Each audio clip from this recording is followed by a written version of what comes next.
السلام عليكم ورحمة الله وبركاته. الحمد لله الأول بلا ابتداء والآخر بلا انتهاء، على العرش استوى، له ما في السماوات وما في الأرض وما بينهما وما تحت الثرى، أول الأولين وآخر الآخرين وراحم المساكين، وأصلي وأسلم وأبارك على سيد الأنبياء وإمام المرسلين، سيدنا ونبينا محمد بن عبد الله رسول الله صلى الله عليه وعلى آله وصحبه ومن اهتدى بهديه وثبت على سنته إلى يوم الدين. ثم أما بعد، معاشر المؤمنين، إن خير ما اجتمع له المجتمعون واستمع له المستمعون وتدارسه المتدارسون هو كلام الله جل جلاله. وما اجتمع قوم في بيت من بيوت الله يتلون كتاب الله ويتدارسونه بينهم إلا ونزلت عليهم السكينة وغشيتهم الرحمة وحفتهم الملائكة وذكرهم الله في من عنده. وسور القرآن تنقسم إلى قسمين: سور مكية وسور مدنية. والسور المكية تهتم بالعقيدة أولاً، والسور المدنية تهتم بالعبادات والأخلاق. ومن السور المكية سورة تعتبر كهف لمن حفظها تقي من الفتن بإذن الله. نزلت على النبي صلى الله عليه وسلم في أوائل ما نزل، حتى قال عنها عبد الله بن مسعود رضي الله عنه: إنها من العتاق الأول. والعتاق الأول يعني أوائل السور نزولا. هذه السورة ما نزلت حتى طال انتظار النبي صلى الله عليه وسلم لها، ولها سبب نزول، وقد نزلت دفعة واحدة، جملة واحدة. وسبب نزولها أن قريش لما تشككوا في أمر رسالة النبي صلى الله عليه وسلم وهل هو رسول أم لا، اقترحوا أن يبعثوا إلى يهود المدينة، فهم أهل الكتاب، فيسألوهم عن النبي صلى الله عليه وسلم: هل هو نبي؟ وهل في كتاب أو كتبهم المنزلة التوراة والإنجيل والزبور ما يدل على أنه نبي؟ فجاء الرجلان إلى المدينة والتقوا بعلماء بني إسرائيل، التقوا بعلماء اليهود في المدينة. وكان في المدينة 3 قبائل من اليهود: بنو قريظة وبنو قينقاع وبنو النضير. وأصل مجيئهم للمدينة تحري بعثة النبي صلى الله عليه وسلم وهجرته، وكانوا يستفتحون على عرب المدينة، على الأوس والخزرج، ويقولون: سيبعث نبي الساعة فنؤمن به، وهذه دار هجرته، فنؤمن به ونصدقه ونقاتلكم معه. ولكن أراد الله أن يؤمن العرب الأوس والخزرج بالنبي صلى الله عليه وسلم، ويكفر به أهل الكتاب الذين يعرفونه كما يعرفون أبناءهم. لما قدم الرجلان واجتمعوا بعلماء بني إسرائيل في المدينة، قالوا لهم: هذا الرجل اختبروه، اسألوه عن 3 أسئلة لا يعلم جوابها إلا نبي، فإن أجابكم فهو نبي، وإن لم يجبكم فهو كذاب ليس بنبي. اسألوه عن فتية خرجوا من ديارهم ما شأنهم وما خبرهم، واسألوه عن رجل جاب الأرض شرقا وغربا ما قصته وما خبره، واسألوه عن الروح ما هي الروح. فقدموا مكة ومعهم الأسئلة الثلاث، وتوجهوا إلى النبي صلى الله عليه وسلم وقالوا: يا محمد، إن كنت نبيا فأجبنا على هذه الأسئلة. فتية خرجوا من ديارهم ما خبرهم؟ رجل جاب الأرض شرقا وغربا ما خبره؟ الروح ما هي؟ النبي صلى الله عليه وسلم قال: غدا أجيبكم، ونسي أن يقول إن شاء الله. فلما نسي أن يقول إن شاء الله كان في ذلك عتاب من الله عز وجل، فتأخر الجواب.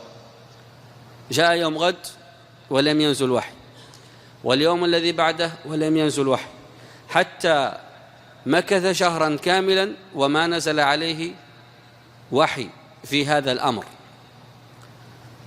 توقف، حتى إن النبي صلى الله عليه وسلم اشتاق إلى الوحي، واشتاق إلى إجابة هذه الأسئلة.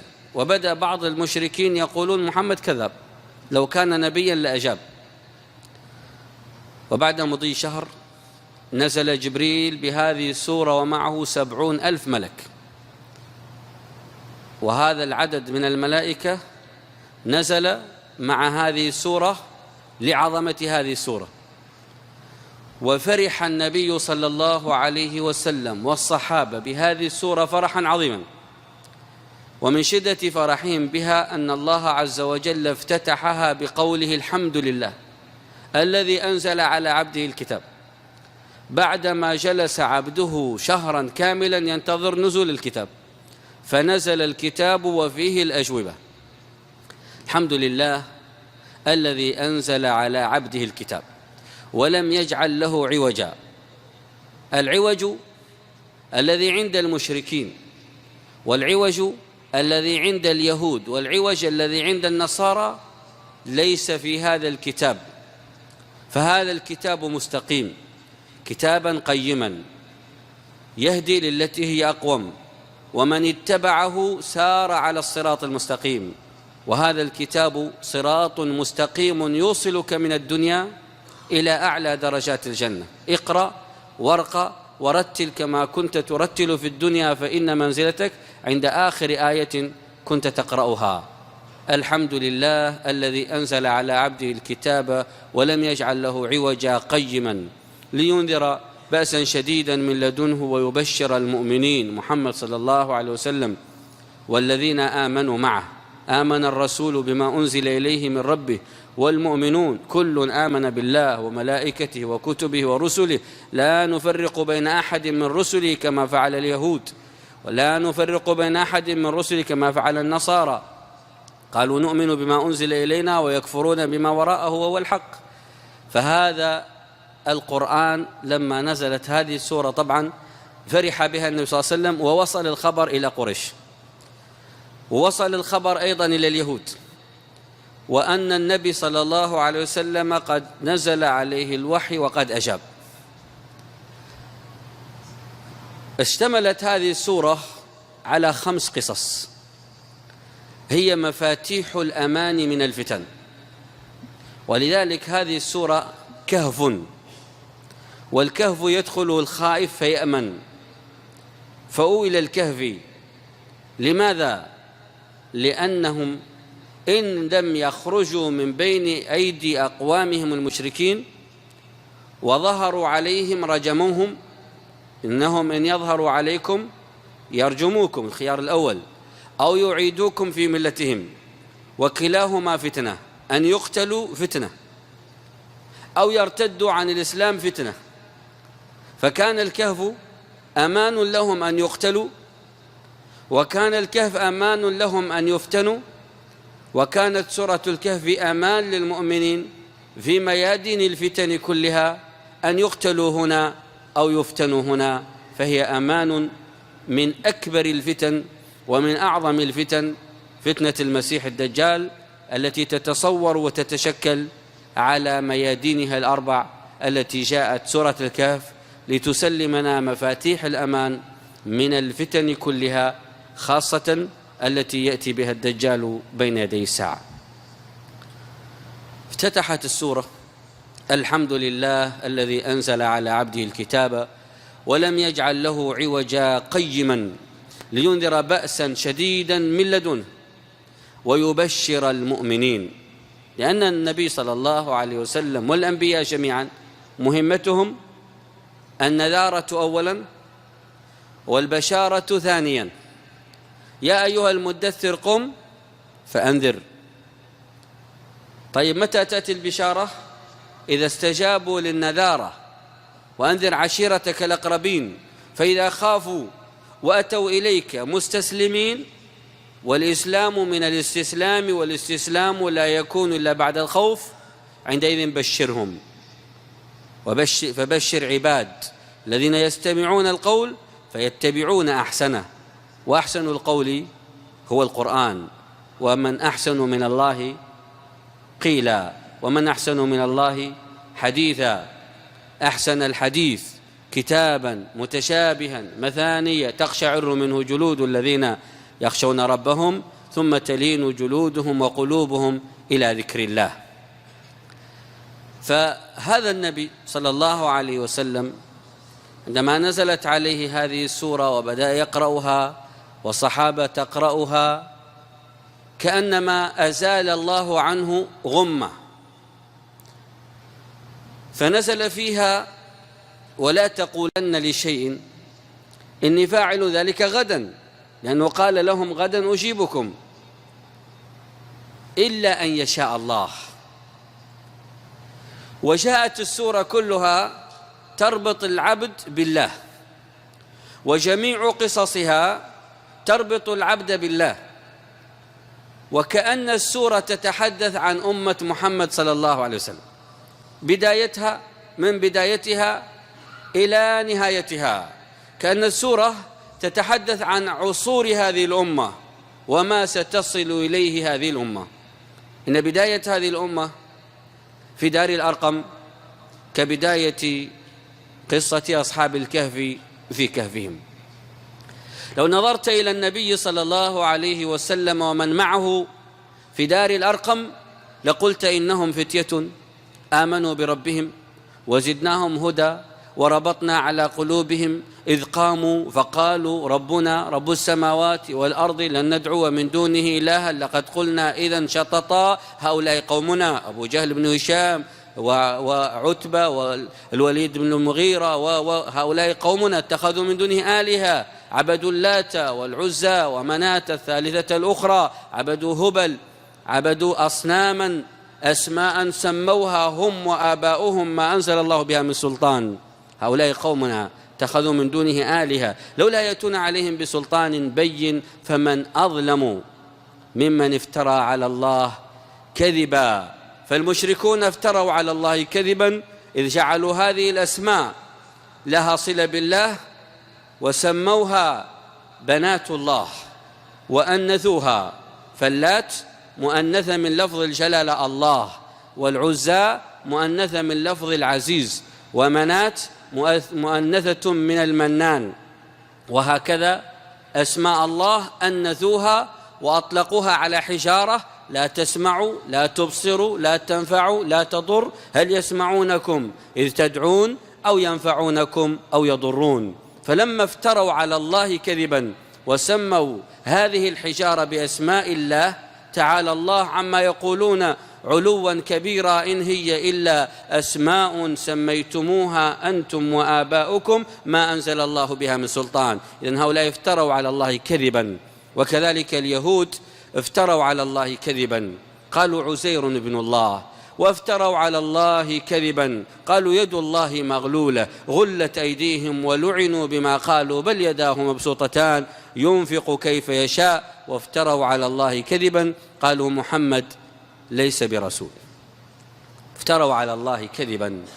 وكذلك النصارى افتروا على الله كذبا، قالوا عيسى ابن الله، قالوا الله ثالث ثلاثة. لقد سمع الله قول الذين قالوا إن الله فقير ونحن أغنياء سنكتب ما قالوا وقتلهم الأنبياء بغير حق ونقول ذوقوا عذاب الحريق.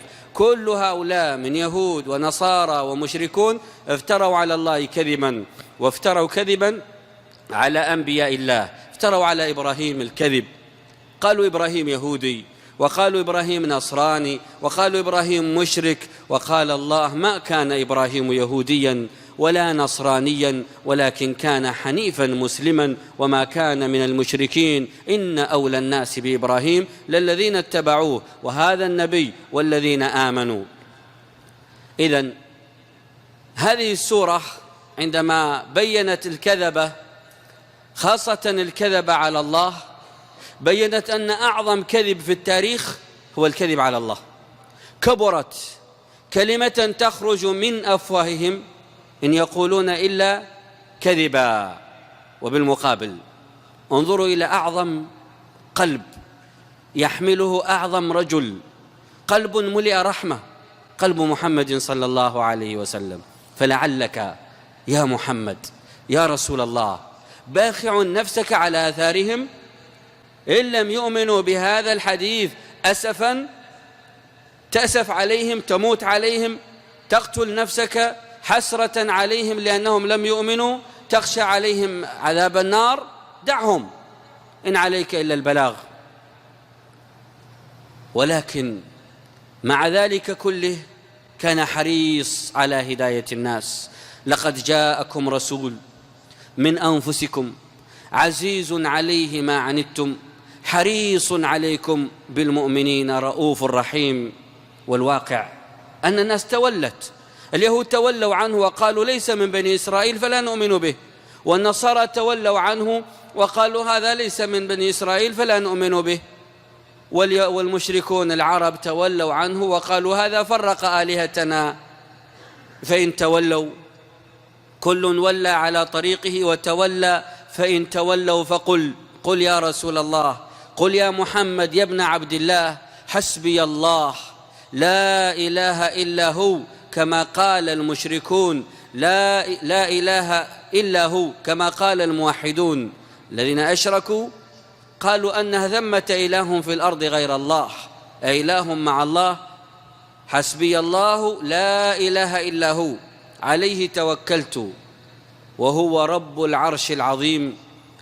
لذلك لما قال هذا الدعاء قال الله له: يا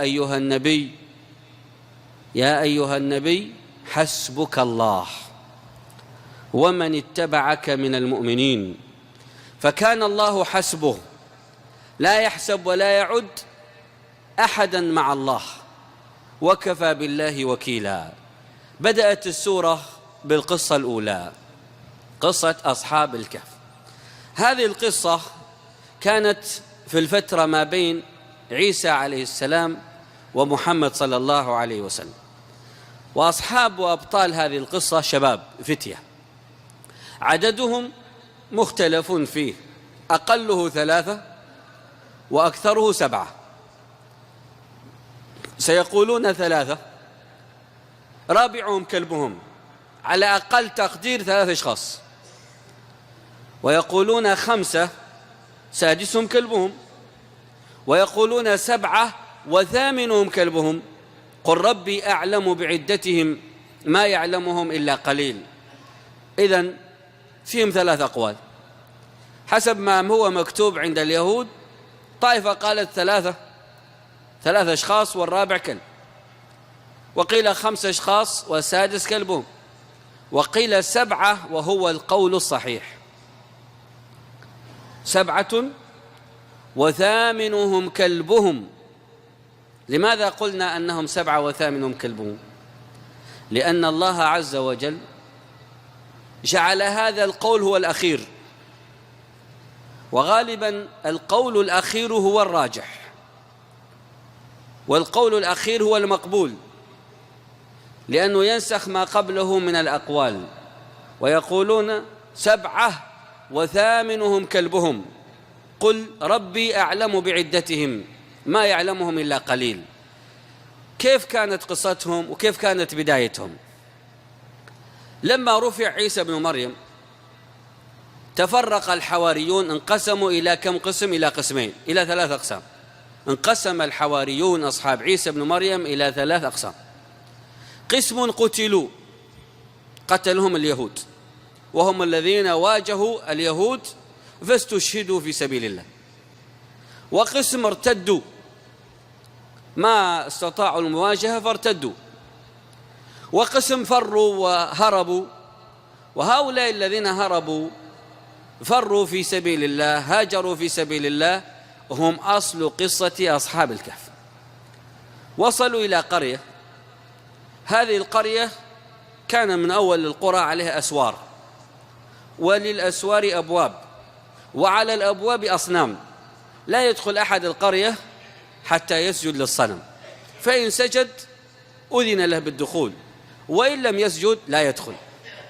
وصلوا لهذه القرية قالوا اسجدوا للصنم حتى تدخلوا، قالوا والله لا نسجد إلا لله، قالوا إذن لن تدخلوا. فبقوا خارج السور وابتنوا لهم حمام، تعرف حمام؟ هذا المحل الاستحمام. فكان الناس يخرجون إليهم ويستحمون ويرجعون. ثم عملوا قسم للنساء وقسم للرجال. وذات يوم خرج ابن ملك هذه القرية ومعه امرأة أخذها من الشارع ليست زوجة له، وجاءوا لمكان الاستحمام، فقال لهم هؤلاء الشباب هنا الرجال وهنا النساء، الاختلاط ممنوع. فلما قالوا لهم هذا الكلام قال أنا ابن الملك ولا أحد يتحكم، أنا وهي ندخل سوا. فدخلوا سوا، فدعا عليهم أحد الشباب قال اللهم قد عصوك فافعل فيهم ما شئت، فأهلكهم الله. مات ولد الملك هذا والمرأة التي معه. وصل الخبر لمن؟ للملك. فالجماعة خافوا ففروا، وهم فارين مع المساء وجدوا راعي غنم كان يأتيهم فيتعلم منهم التوحيد، قال والله لا أترككم. إذن كم كان عددهم وقتئذ؟ إن كانوا 2 فالراعي الثالث، وإن كانوا 4 فالراعي الخامس، وإن كانوا 6 فالراعي 7، والعدد هو الأخير. فمشوا ومشى معهم الراعي وبقيت الغنم والكلب. فقال الراعي اللهم إن كان هؤلاء الفتية على الحق فأوصل هذه الغنم لأصحابها، فأوصلها الله عز وجل، والكلب ما ذهب معها حتى وصلت، ثم عاد الكلب ليخبرهم وليعلموا أن الذي أوصل الكلب إليهم بعدما دخلوا وصلوا إلى الغار أو إلى الكهف قد أوصل الغنم لأصحابها. هذه القصة الأولى والرواية الأولى في قصة أصحاب الكهف.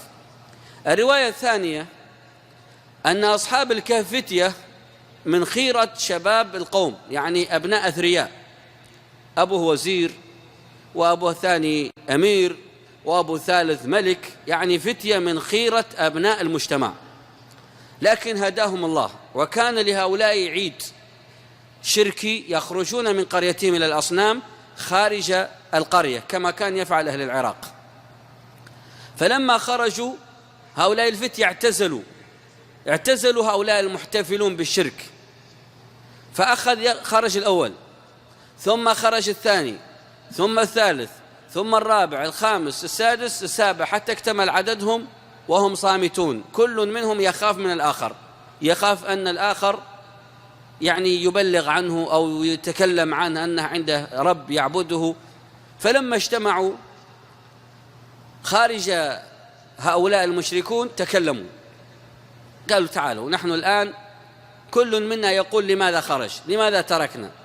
فاتفقت كلمتهم على أنهم لا يرضون بالله، لا يرضون بشريك مع الله، إنهم فتية آمنوا بربهم وزدناهم هدى وربطنا على قلوبهم إذ قاموا فقالوا ربنا رب السماوات والأرض لن ندعو من دونه إلها لقد قلنا إذا شططا. فلما اجتمعوا قالوا إذن نحن الآن تحت المراقبة، إن رجعنا إلى قومنا إما أن يرجموننا وإما أن يعيدوننا في الشرك، ماذا نفعل؟ قالوا ندعو الله. فدعوا الله إذ قاموا فقالوا ربنا رب السماوات والأرض ثم دعوا بدعوتهم التي نقلها القرآن: ربنا آتنا من لدنك رحمة وهيئ لنا من أمرنا رشدا. وكان الوقت قبل غروب الشمس، فكان أقرب شيء كهف. قالوا نأوي لهذا الكهف وننام فيه الليلة، وغدا نفكر ايش نسوي. فأووا إلى الكهف ينشر لكم ربكم من رحمته ويهيئ لكم من أمركم مرفقا. فلما آووا إلى الكهف ألقى الله عليهم النوم الخاص. إيش هو النوم الخاص؟ وتحسبهم أيقاظا وهم رقود، مفتحين عيونهم ونايمين، وهذه خاصة بأصحاب الكهف. جلسوا واستندوا في حواف هذا الكهف، ينظر بعضهم إلى بعض وألقي عليهم النوم. وجاء الكلب ليدخل فمنع، فنام الكلب عند مدخل الكهف وهو الوصيد، وكلبهم باسط ذراعيه بالوصيد. لو اطلعت عليهم لا وليت منهم فرارا، إشكال تخوف، ولملئت منهم رعبا. لما وقع هذا الأمر أنزل الله عليهم ملائكة خاصة لحمايتهم وحفظهم وتقليبهم على جنباتهم، ونقلبهم ذات اليمين الجنب الأيمن وذات الشمال الجنب الأيسر، وكلبهم باسط ذراعيه بالوصيد. لو اطلعت عليهم لوليت منهم فرارا ولملئت منهم رعبا. هذا واقعهم في الكهف الذي ملئ رحمة. هذا الكهف بالنسبة لهم أحب من القصور التي كانوا يسكنون فيها. هذا الكهف من غير تكييف، من غير طعام، من غير شراب، من غير فراش، لكنه كهف معه إيمان. وهذا أول درس نأخذه من قصة أصحاب الكهف، أن نعيش بإيماننا ولو تحت خط الفقر أحب إلينا من أن نعيش بلا إيمان وبلا دين ولو ملكنا الدنيا كلها، لأن الإيمان أحب إلينا وأغلى عندنا من الدنيا وما فيها.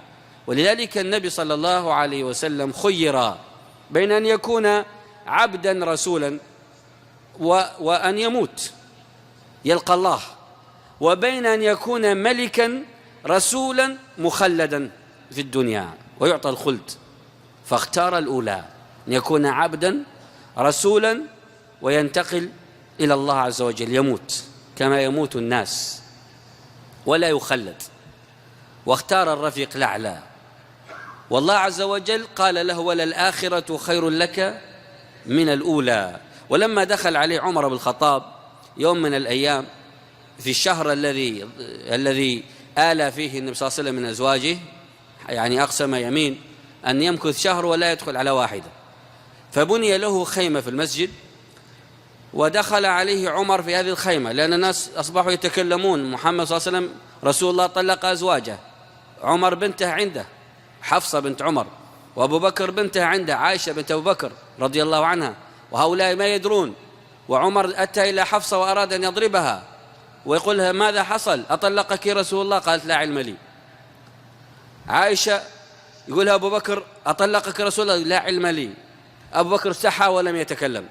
عمر ذهب إلى النبي صلى الله عليه وسلم، استأذن عليه، قال له: بلال يستأذن عليك عمر. قال: لا تأذن له. مرة ثانية يستأذن، قال: لا تأذن له، ممنوع الدخول. المرة الثالثة عمر ما استأذن، رفع الصوت حتى سمعه النبي صلى الله عليه وسلم، قال: لا، إن عمر بن الخطاب لا يكلم رسول الله في أزواجه، إن شاء طلقهن وإن شاء تركهن. يعني ما بيتكلم معك في موضوع النساء. فالنبي صلى الله عليه وسلم لما سمع صوته أذن له، فدخل عمر فوجد النبي صلى الله عليه وسلم قد نام على حصير أثرت أعواد الحصير في جنبه، حتى إن الحصى ثبت على جسد النبي صلى الله عليه وسلم تراب الأرض، أرض المسجد، فراش من حصير من أعواد أثر في جنبه، وكان في حر وليس فيه طعام عند النبي صلى الله عليه وسلم إلا شعير غير مقشر وقليل من الماء. بكى عمر، قال: ما يبكيك؟ الرسول يقول له: ما يبكيك يا عمر؟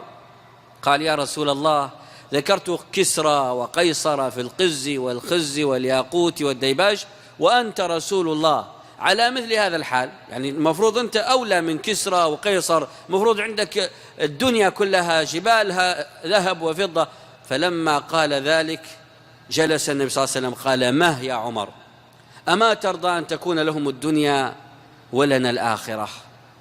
لو كانت الدنيا تزن عند الله جناح بعوضة ما سقى منها كافر جرعة ماء، وفي رواية شربة ماء. الشاهد، نعود إلى القصة. إنهم فتية. هنا العقيدة، هنا الأصل. إذا استمسكت بالإيمان عش حيث شئت فأنت على خير، وإذا ضاع منك الإيمان فلا خير فيك ولو ملكت الدنيا بحذافيرها. لذلك سبب انتصارات الأمة الإسلامية في بداياتها أنهم كانوا ينظرون للآخرة، والدنيا لا يلتفتون إليها. لما بعث أمير المؤمنين رسوله إلى كسرى أو إلى قيصر عفوا، جاء بعبد الله بن حذافة على فرسه، وجاء يمشي ورمحه معه على فراش الملك، لا يلتفت إلى الدنيا. عمر بن الخطاب لما أراد فتح بيت المقدس هيئوا له استقبال، وجاءت الأباطرة وجاءوا كبار النصارى واصطفوا، وعمر دخل الأقصى مدينة القدس من جهة الخلف ولم يستقبله أحد. ما انتبهوا إلا وعمر قد جاء على بغلته وقد لبس مرقعة، لم يأتي على فرس ولم يأتي بثياب الملك. هذا التواضع هو الذي رفع، أما الكبر هو الذي يضع. هذا الدرس الأول.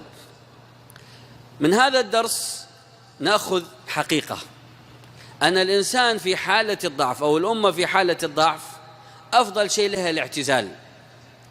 ولذلك المنكر إذا ظهر لا يخلو المؤمن من ثلاث أحوال: أن يكون قوي، أو يكون ضعيف، أو يكون متوسط بينهما، ليس بالقوي ولا بالضعيف.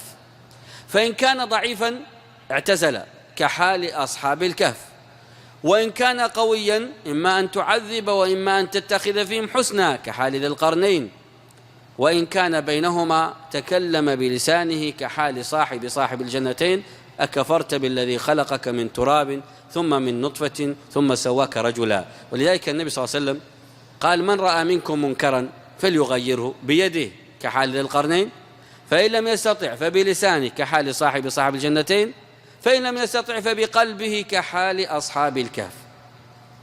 طيب، نتجاوز قصة أصحاب الكهف بعد ما نعلق على نقطة إنهم فتية. لماذا علق القرآن على كلمة فتية؟ وأيضا هناك مع موسى إذ قال لفتاه.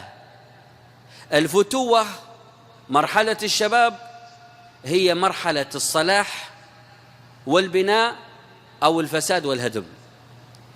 الخير كله في الشباب إذا صلح، والشر كله في الشباب إذا فسد. ولكن تجد التربية الإسلامية تركز على مرحلة الشباب، لأن هذه المرحلة هي التي تميز الأمة قوة أو ضعفا. شباب الصحابة كيف كانوا؟ وشبابنا اليوم كيف صاروا؟ شباب الصحابة يحملون الهمة العالية.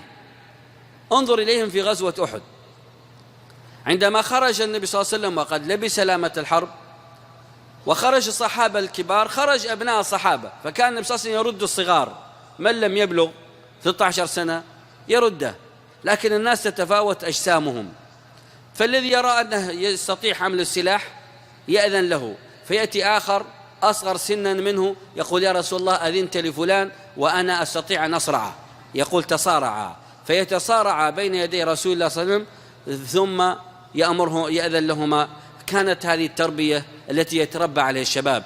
عمر بن الخطاب بعد ما وصل إلى المدينة مهاجرا وبني المسجد، ولده وأعز أولاده عبد الله بن عمر قال له: اسكن في المسجد، ما عنده بيت. قال عبد الله بن عمر كما في صحيح البخاري: كنت شابا عزبا أنام في مسجد رسول الله صلى الله عليه وسلم. ينام مع من؟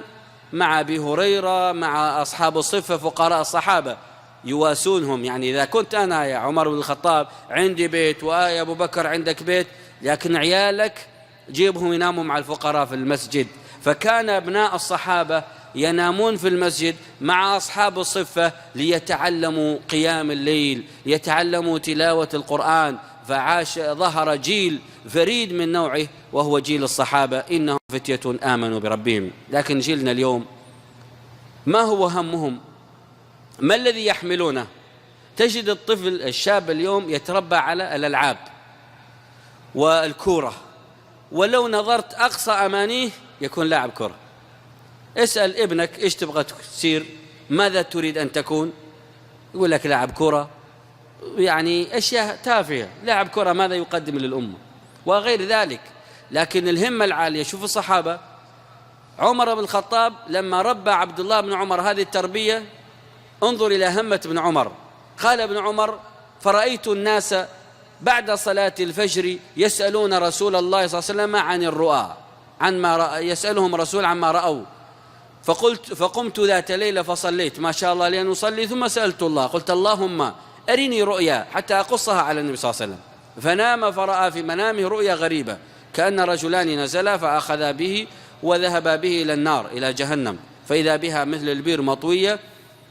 فجاء رجل مسرع يقول: خذا به ذات اليمين، خذا به ذات اليمين. قال: فأخذ به ذات اليمين، إلى آخر القصة أو الرؤية. قال: فقصصتها على حفصة لتقصها على النبي صلى الله عليه وسلم، استحى أن يقولها.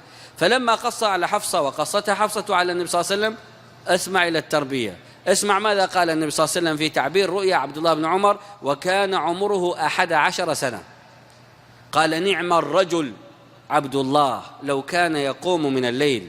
فلما قصت عليه أخته أم المؤمنين التعبير، قال ابن عمر: فما تركت قيام الليل بعدها، مات وعمره 104 سنوات ما ترك قيام الليل. هذه التربية.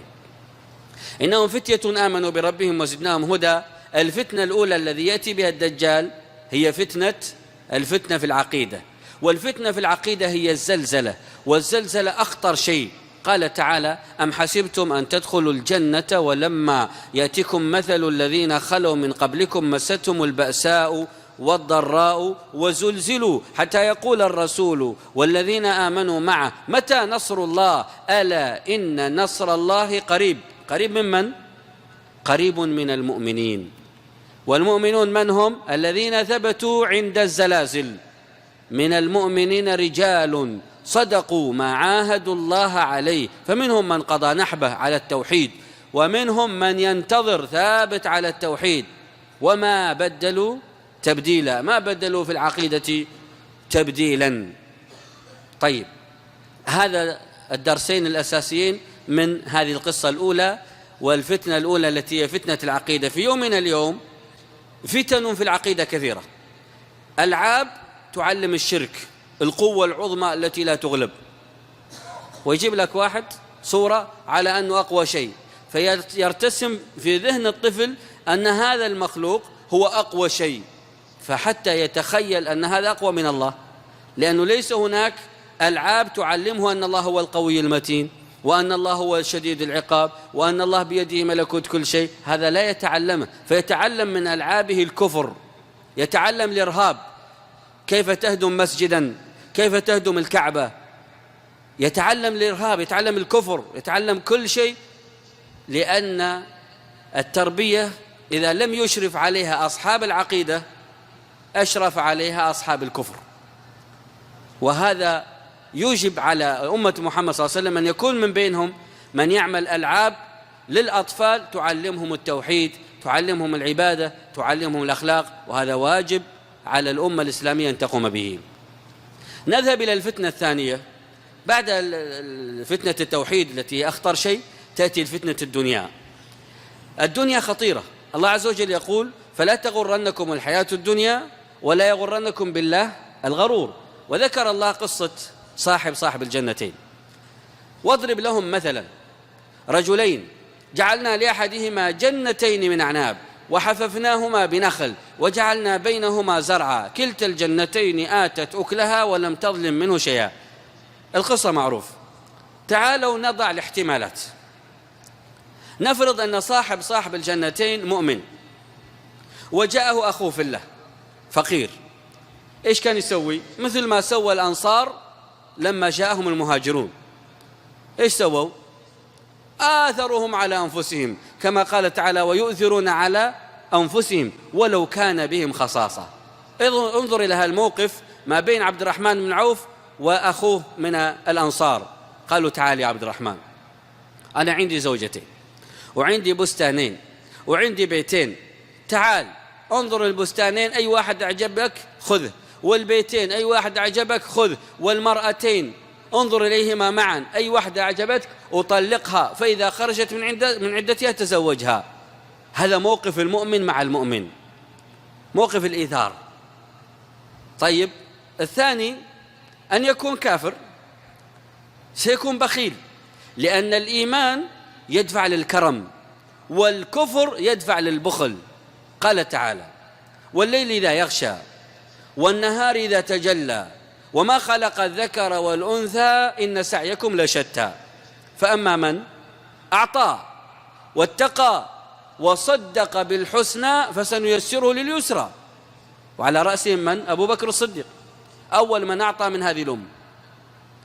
وأما من بخل واستغنى وكذب بالحسنى فسنيسره للعسرى. وما يغني عنه ماله إذا تردى إن علينا للهدى وإن لنا للآخرة والأولى. الشاهد هذا الرجل كان من الصنف الثاني، بخل واستغنى وكذب بالحسنى. اجتمعت فيه الثلاث. كيف اجتمعت؟ واضرب لهم مثلا رجلين جعلنا لأحدهما جنتين من أعناب وحففناهما بنخل وجعلنا بينهما زرعا. كان على الأقل يقول جنتين خذ واحدة، لكن ما قال ولا فعل. قال تعالى ودخل جنته وهو ظالم لنفسه قال ما أظن أن تبيد هذه أبدا وما أظن الساعة قائمة ولئن رددت إلى ربي لأجدن خيرا منها منقلبا. بعد ما قال لصاحبه أنا أكثر منك مالا وأعز نفرا. إذن أكثر منك مالا وأعز نفرا. والشيء الثاني دخل جنته وهو ظالم لنفسه يعني مشرك. فهذا كله نموذج للذين يغترون بالدنيا وتلهيهم الدنيا عن الآخرة. لك من مالك ما أكلت فأفنيت، أو لبست فأبليت، أو تصدقت فأبقيت. ولا يتصدق إلا المؤمن. الصدقة برهان على الإيمان. قال تعالى وسيجنبها الأتقى الذي يؤتي ماله يتزكى وما لأحد عنده من نعمة تجزى إلا ابتغاء وجه ربه الأعلى ولسوف يرضى. هذا الرجل هم كانوا اثنين إخوان، أبوهم واحد وأمهم واحدة، وترك لهم والدهم ثروة كبيرة جدا طائلة. أحدهم مؤمن والثاني كافر. المؤمن أخذ ينفق في سبيل الله حتى لم يبق معه من ثروته شيء، وقد تعود الفقراء أن يعطيهم كل سنة، فافتقر ما أصبح عنده شيء. قال للفقراء امكثوا اجلسوا، أذهب إلى أخي آخذ منه أستلف منه وأعطيكم كالعادة. جلس الفقراء ينتظرونه وذهب لأخيه من أجل أن يقترض منه أن يستلف منه. قالوا يا أخوي أنت الله أعطاك وأنا الحمد لله أعطاني مثل ما أعطاك، لكن اللي عندي انتهى، أنفقته قدمته للآخرة، أعطني سلفني وسأعيد لك. قالوا أنت أصلا ما أنت عاقل، أنت مانك ذكي، أنت وبدأ يهاجمه. قالوا أنا وأنت أصلا مالنا سوا، أنا اليوم أكثر منك مالا، أنا اليوم أعز منك نفرا، لأن المال أعطيته للناس من أجل أن يكونوا حولي، أعطيته للناس من أجل أن يمدحوني، أعطيته للناس من أجل أن ينفعوني. أنت أعطيت للفقراء والمساكين اللي ما ينفعوك، يلا خليهم ينفعوك. أنا الآن عندي جنتين ودخل جنته وهو ظالم لنفسه. طيب ليش دخل جنته وعنده جنتين؟ ما يقدر يدخل جنتين في وقت واحد، هو واحد. دخل جنته الأولى وهو ظالم لنفسه. طبعا أخوه سكت عنه؟ لا، أخوه أراد أن يعطيه الدرس الحقيقي الذي يعطى لكل متكبر. أكفرت بالذي خلقك من تراب؟ أنت إيش أصلا؟ أنت تراب، أنت أصلا خلقت من التراب وستعود إلى التراب وستخرج من التراب. أنت أصلا تحمل القذرة، أصلك يعني مني قذر، ثم تحمل العذرة في بطنك، ثم إذا مت جيفة قذرة. يعني ليش تكبر؟ أكفرت بالذي خلقك من تراب ثم من نطفة ثم سواك رجلا لكنه هو الله ربي ولا أشرك بربي أحدا ولولا إذ دخلت جنتك. شوف يتكلم معه بقوة مع أنه فقير. الفقر لا يمنع كلمة الحق، بل الإنسان إذا كان في قلبه إيمان تحرك لسانه بقول الحق ولو كان فقيرا. إذا خلا قلبه من الإيمان سكت لسانه عن قول الحق، كما قال النبي صلى الله عليه وسلم: وليس وراء ذلك من الإيمان حبة خردل. اللي ما يقول الحق معناته قلبه ما في إيمان. طيب، فلما قال هذا الكلام والآخر متكبر صار هناك موقف قمة الفقر في الدنيا مع قمة الإيمان بالله، قمة الغنى في الدنيا مع قمة الكفر بالله. أي الرجلين أحسن؟ فقير مؤمن أو كافر غني؟ إيش تختار أنت تكون؟ أي الرجلين؟ كانت عندنا قصة أصحاب الكهف الإيمان من غير مال، ويمثلهم هنا صاحب الجنتين، لكن هنا عنده لسان. هنا المعادلة رجل، هناك فتية ومجتمع، لكن هنا تساوى الطرفان. عندما يكون المؤمنون عدد يساوي 10% من المجتمع انتصروا، 5% من المجتمع انتصروا. إن تكن منكم 100 صابرة يغلبوا 200، لكن قبل ذلك 100 يغلبوا 1000، لأن الحسنة بكم؟ ب10، والمؤمن الواحد ب10 من الكفار. وحجة المؤمن تدحض حجج الكفار كلها. قل جاء الحق ولو يحمله شخص واحد، وزهق الباطل ولو يحمله الملايين. واضح؟ أصبح الكافر يقلب كفيه على ما أنفق في جنته من وقت، على ما أنفق فيهما من مال، على ما أنفق فيهما من جهد، وهي خاوية على عروشها، انتهت. ويقول: يا ليتني لم أشرك بربي أحدا ولم تكن له فئة ينصرونه من دون الله وما كان منتصرا. هنالك الولاية لله الحق هو خير ثوابا وخير عقبا. واضرب لهم مثل الحياة الدنيا كماء أنزلناه من السماء فاختلط به نبات الأرض فأصبح هشيما تذروه الرياح وكان الله على كل شيء مقتدرا. المال والبنون أكثر منك مالا وأعز نفرا. المال والبنون زينة الحياة الدنيا. مال والبنون زينة الحياة الدنيا. والباقيات الصالحات، الصلوات، التسبيح، التهليل، التكبير، الأمر بالمعروف، النهي عن المنكر، تلاوة القرآن، الحسنات، الباقيات الصالحات خير عند ربك ثوابا وخير أملا. والمؤمن دائما ينتظر الساعة. ولهذا من أراد الزهد في الدنيا فعليه أن يتخيل الساعة في كل يوم. ولهذا قال تعالى: إنا أخلصناهم بخالصة ذكر الدار. والمؤمن كل ما طلعت الشمس تذكر الآخرة، لأن الشمس علامة من علاماتها. إذا الشمس كورت، كل ما جاء الليل تذكر الآخرة، لأن الآخرة كلها ليل، والشمس والقمر، وجمع الشمس والقمر، لا شمس ولا قمر، إلى غير ذلك. طيب، هنا الدرس والفتنة الثانية من فتن المسيح الدجال فتنة المال. الدجال يأتي للفقراء ويقول لهم: أنا ربكم، تريد المال؟ آمر الأرض تخرج كنوزها لكم، فتخرج الأرض كنوزها كعاسيب النخل. ويقول: تريد المطر؟ أنزل عليكم المطر. تريد النبات؟ آمر الأرض تنبت لكم نباتها. فتن، لكن كل ذلك متاع الحياة الدنيا. المؤمن لا يغتر بالدنيا ولا يبيع دينه بعرض من الدنيا قليل. ولذلك النبي صلى الله عليه وسلم قال: يأتي على الناس زمان فيه فتن كقطع الليل المظلم، يصبح الرجل فيها مؤمنا ويمسي كافرا، ويمسي مؤمنا ويصبح كافرا، يبيع دينه بعرض من الدنيا قليل. عرض من الدنيا قليل. الآن لو تنظر إلى بعض المجتمعات الإسلامية في أفريقيا وفي غيرها، من شدة الفقر يبيعوا دينه، يجيبوا لنا فلوس وأعطونا الصليب نعلقه، ابنوا كنيسة وأعطونا فلوس ندخل، إيش نبغى بالمسجد؟ باع دينه بعرض من الدنيا. يقول لك يريد يأكل أو يريد يشرب، وما خلقت الجن والإنس إلا ليعبدون، ما أريد منهم من رزق وما أريد أن يطعمون، إن الله هو الرزاق ذو القوة المتين، مهما افتقرت لا تكفر.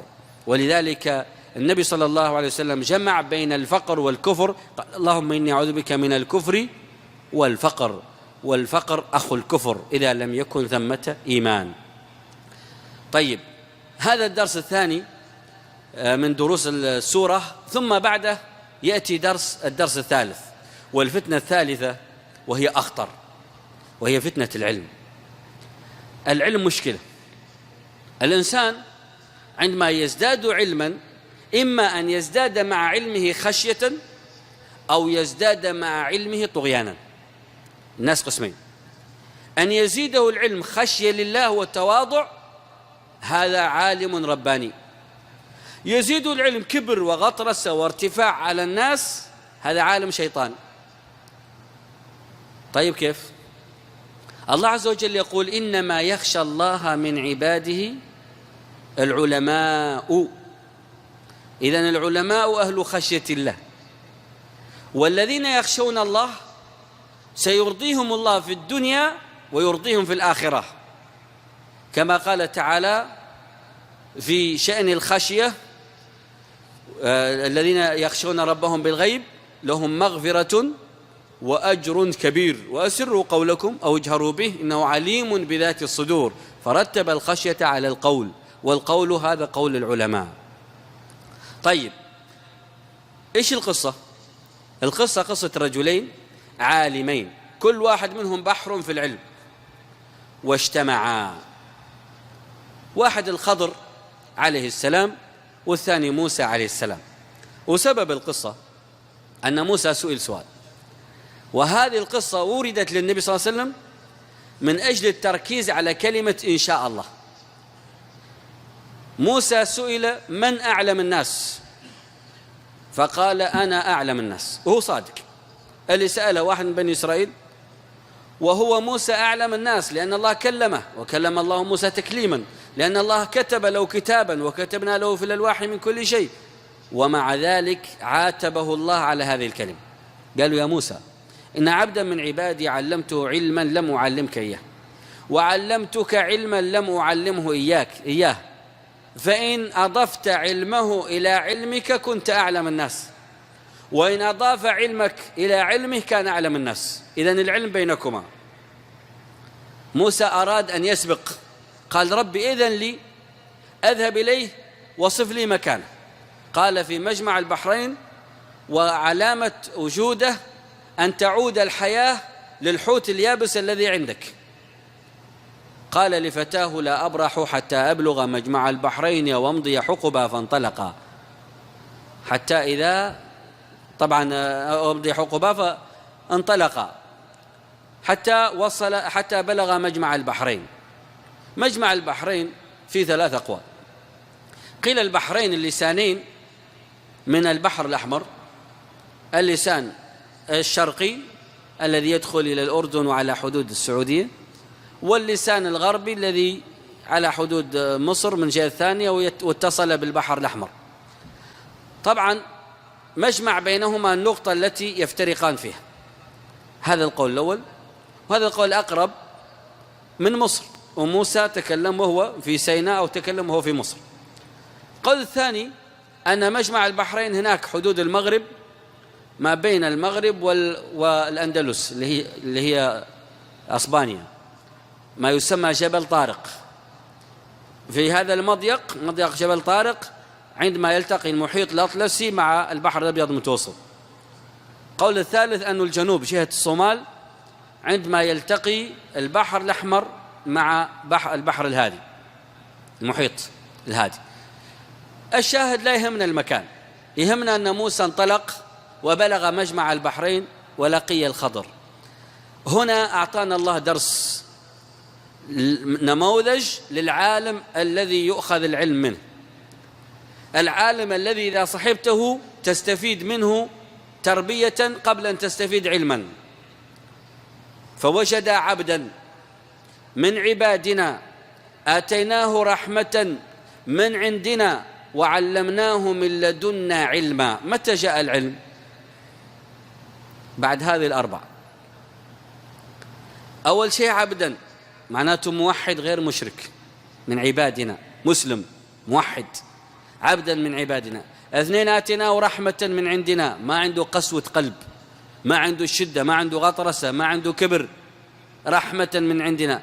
رقم ثلاثة، علمناه من لدنا علما. فإذا وجدت العالم الذي توحيده صحيح، ما عنده شركيات، الذي هو في قلبه رحمة على الفقراء والمساكين والضعاف، يحمل همهم، مثل الشيخ بن باز رحمه الله. الشيخ بن باز رحمه الله كان عبدا من عباد الله، آتاه الله رحمة وعلمه.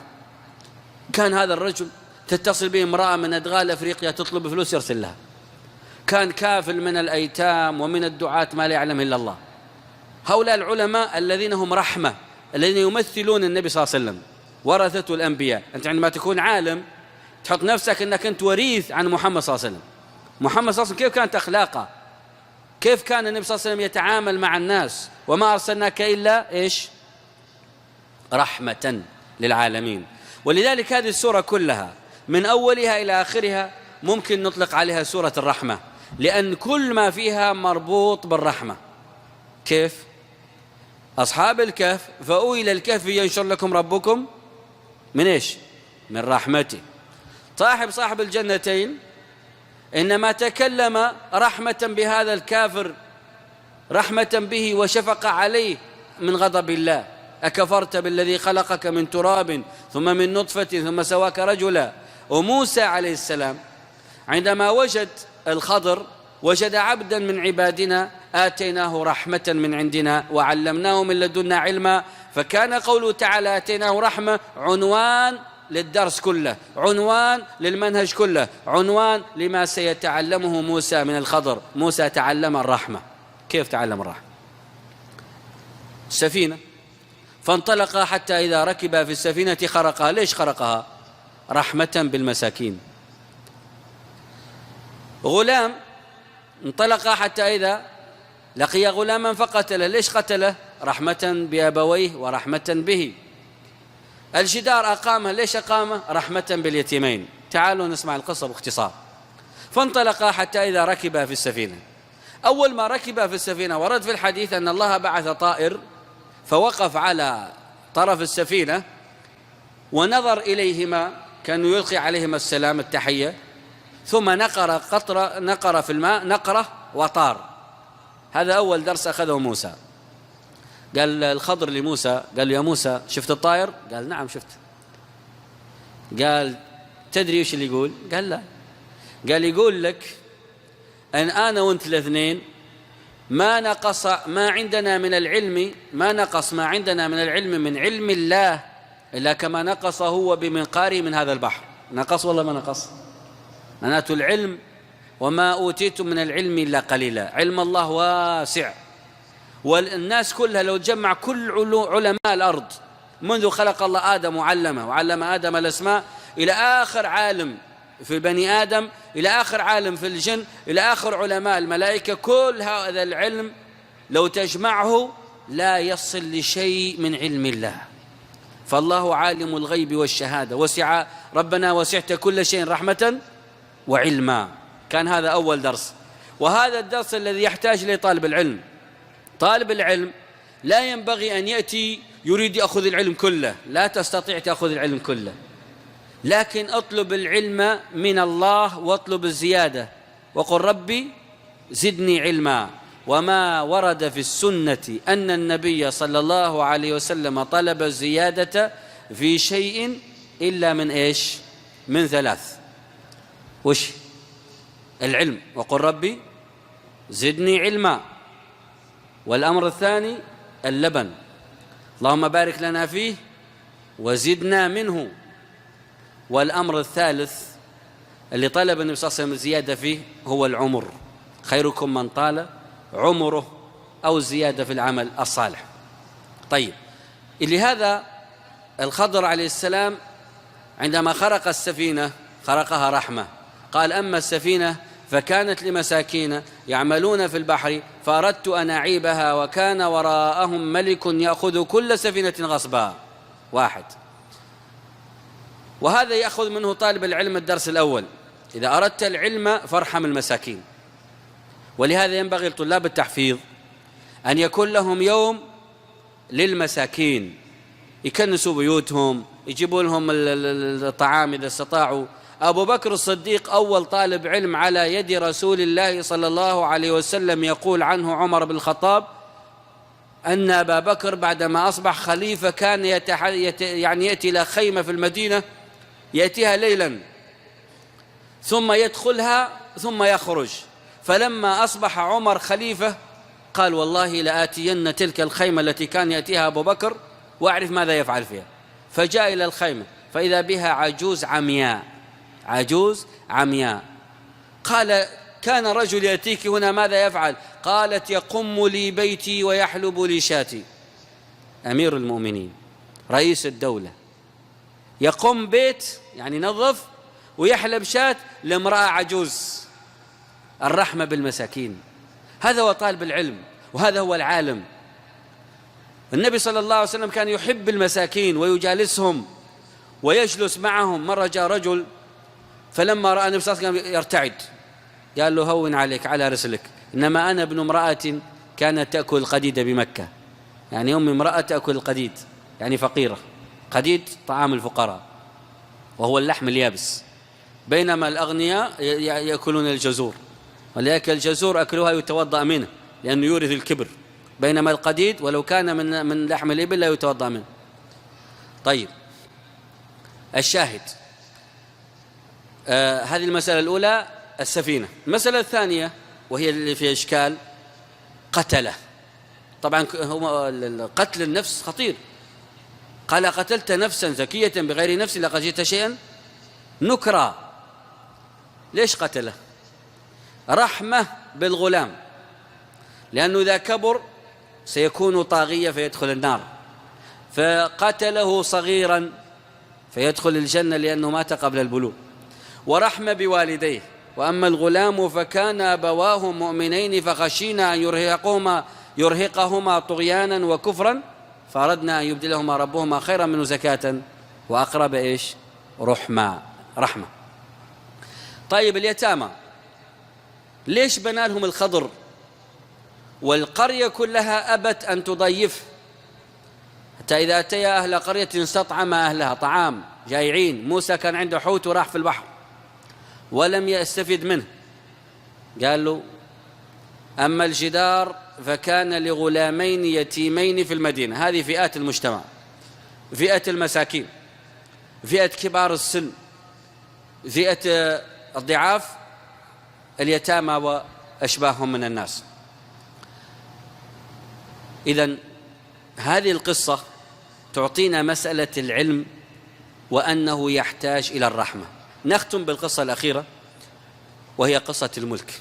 طبعا فتنة العلم كيف تكسرها؟ بالتواضع. كيف تكون عالم غير مفتون بعلمك؟ إذا تواضعت للفقراء والمساكين والضعاف واليتامى، فكل ما تتواضع كل ما يثبتك الله ويرفعك. ذلك تشوف علمانا قمة في التواضع. واحد تمسك بيد الشيخ وتوقف معه واقف يستمع لك، والشيخ الثاني كذلك. لكن انظر إلى علماء اليهود وانظر إلى علماء النصارى، المقابلة بفلوس. تبي تقابل شيخ تأخذ منه فتوى تدفع فلوس، وإذا تبغى منه فتوى لازم بفلوس.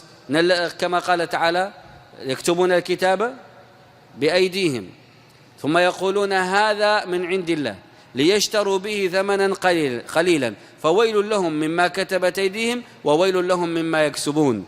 بينما علماءنا يكتب بيده ويتكلم بلسانه ويقول: لا أسألكم عليه أجرا، ما نبي منكم شيء. هذا هو العالم. واضح؟ نأتي للمسألة الثالثة: السلطة. الفتنة بالسلطة. بعض الناس ما دام يدور على وظيفة متواضع وطيب ويا سلام، فإذا لقى الوظيفة تكبر، خلاص صار مدير، ارتفع صار وزير، ما عاد يسلم. هذه مشكلة. الإنسان السلطة ينبغي أن يتواضع بها كما يتواضع بالعلم. لذلك ذا القرنين أعطاه الله السلطة، أعطاه الملك. قال تعالى: ويسألونك عن ذي القرنين قل سأتلو عليكم منه ذكرى إنا مكنا له في الأرض وآتيناه من كل شيء سببا. أي شيء يبغاه عنده السبب يقدر يوصل له. يبي يروح مغرب الشمس يروح، يبي يروح مطلع الشمس يروح، يبي أي مكان في الأرض يروح. آتيناه من كل شيء سببا فأتبع سببا. أخذ واحد من الأسباب للتنقل وأتبعه ووصل مغرب الشمس. وين راح الله أعلم، لكن المكان اللي وصل وجد عندها قوما لا يكاد، وجد عندها قوما قلنا هؤلاء القوم لا يعرفهم ذا القرنين ولا يعرفونه. وذا القرنين مؤمن وعنده هدف التوحيد، البداية اللي تحدثنا عنه الإيمان. هو يستطيع يدعو نفسه أنا ملك، ويدعو الناس لنفسه، ويستطيع يدعو لله. فدعا لمن؟ دعا لله. الله قال له: يا ذا القرنين إما أن تعذب وإما أن تتخذ فيهم حسنا، الخيار لك، افعل ما تشاء. فماذا فعل؟ قال: أما من ظلم يعني أشرك بالله فسوف نعذبه ثم يرد إلى ربه فيعذبه عذابا نكرا، وأما من آمن وعمل صالحا فله جزاء الحسنى وسنقول له من أمرنا يسرا. هذا المبدأ. إذا كنت مدير أو وزير أو أمير أو كنت على أي منصب أو رئيس، فهذا المنهج، هذا ميزان العدل. أما من ظلم أشرك ظلم نعذبه على قدر ظلمه، وأما من آمن وعمل صالحا فله جزاء على إيمانه وعمله صالح الحسنى.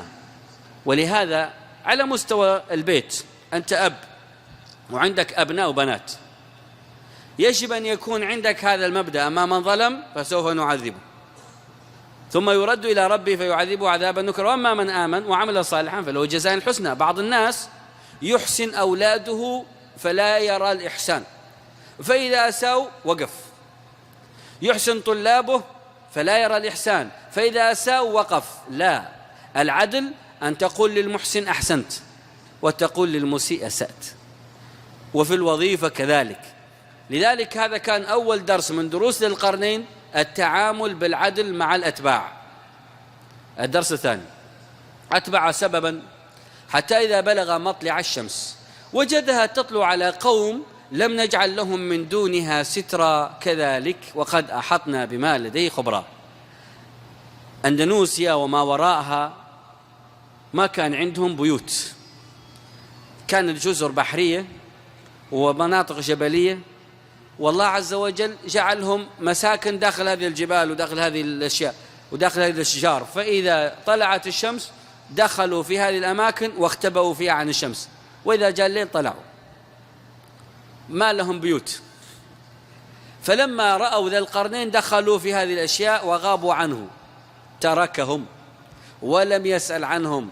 وهذا الدرس اللي ابتعد عنك وأخفى عنك لا تبحث عنه حتى تعرف ما عنده. بعض الناس يتبع يعرف كل واحد وش اللي وراه. لا، في شيء اسمه منكر وفي شيء اسمه فحشاء. الفحشاء ما يعمل داخل البيوت لا نسأل عنه، والمنكر ما يعمل في الشارع كلنا مسؤول عنه. قال تعالى: ولتكن منكم أمة يدعون إلى الخير ويأمرون بالمعروف وينهون عن إيش؟ المنكر. ما قال ينهون عن الفحشاء. الفحشاء داخل البيوت ما يعلم بها إلا الله، ولسنا مكلفين أن نعلم ماذا يفعل الإنسان في بيته، هو حر. لكن خارج البيت لا، خارج البيت ليس له، داخل البيت له، يفعل ما يشاء. طيب إيش اللي غير الفحشاء؟ الصلاة. إن الصلاة تنهى عن الفحشاء داخل البيت والمنكر خارجه. فإذا قام المجتمع الصلاة انتفت الفحشاء من بيوتهم والمنكرات من شوارعهم. إذا ضيعوا الصلاة ظهرت الفحشاء في بيوتهم والمنكرات في شوارعهم. طيب، الدرس الثالث: ذي القرنين وصل بين السدين وجد من دونهما قوما، عكس القوم اللي في الشرق. اللي في الشرق هربوا عنه، واللي بين السدين استقبلوه، يتكلموا بلغة وما يعرفها، لا يكادون يفقهون قولا، لا يعرفون قوله ولا يعرف قولهم إلا بالإشارة.